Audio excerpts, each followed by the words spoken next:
All right. I'm rolling right now. So whenever you're ready, sir. Yep, we're good to go.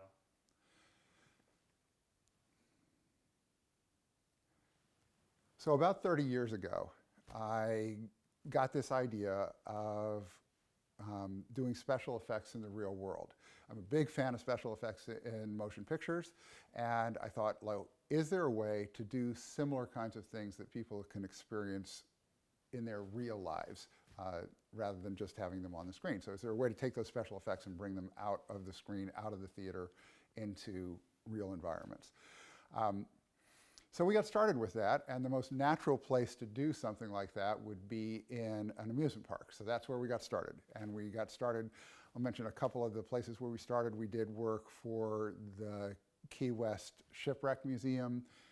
We did work for Jakarta, Indonesia's largest theme park, for Busch Gardens and for Knott's Berry Farm, for Warner Brothers theme park in Dusseldorf, Germany, and for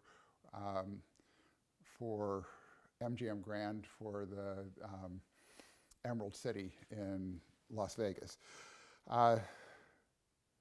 The best place to market to the amusement park industry is a show called the International Association of Amusement Parks and Attractions. It's a show that's been around since the earliest days of the carousel. It's over 100 years old. And it, until the pandemic, had met every single year. It's a big show. It draws an international audience. And it's not just amusement parks. It also included a small number of museums. And as a result of that, we started getting work for doing these special effects in museums.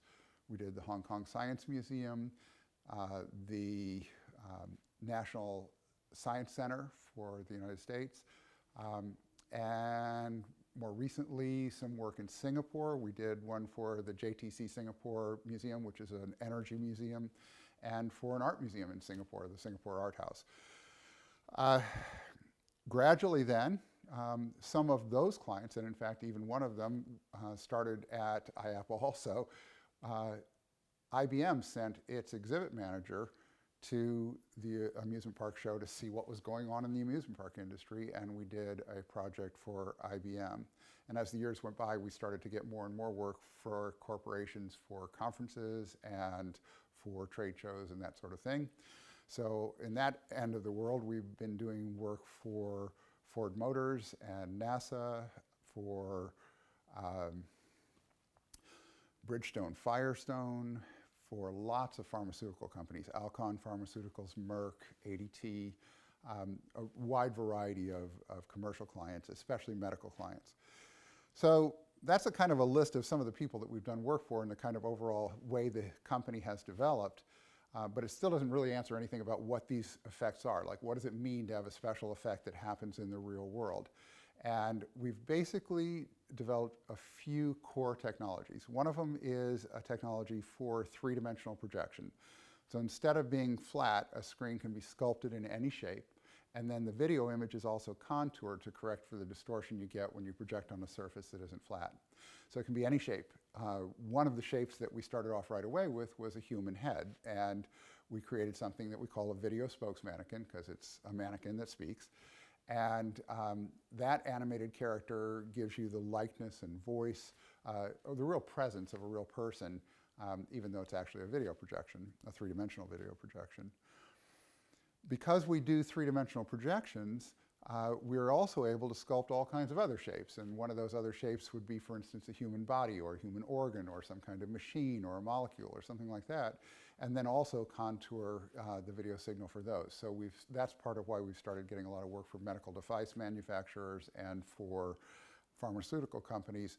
They're actually able to use this technology not just to kind of like impress people and get them to come to their display, but also to educate them. It actually becomes a method of communication to show, commonly in the medical industry, what you're looking for is a mechanism of action. That is, how does this thing work? A lot of times that's in the form of an animation. Another one is mechanism of disease, like how does the disease attack? So if you were going to do, like for instance, a study of the coronavirus, you would talk about how the coronavirus is able to bind itself to human cells, and once it has, turn those cells into little manufacturing factories to create more coronavirus. Because we do three-dimensional projection, people often ask us about holograms. So we developed our own hologram technology. It's called a photon opticon, and that's the core technology, and then there are a lot of variations on how we do photon opticon effects. But basically the idea is to create holograms that exist in your real space, real human space, at amusement parks, museums, and conferences. Because we do all these crazy things, some people will hire us for one thing that we've done before and ask us to do something completely new and different. And for one example of that is some projects that we did for the US Army. One of them was something that was called the Mission Portal. And it was based on interviewing them and finding out what the Army was interested in. And it turns out that the generals at the Army are big fans of Stargate. And so what we created was an experience for their exhibits that's kind of like Stargate, where there's this big circle, it's got video projection in it. As you walk towards the circular projection, you change what shows on the screen.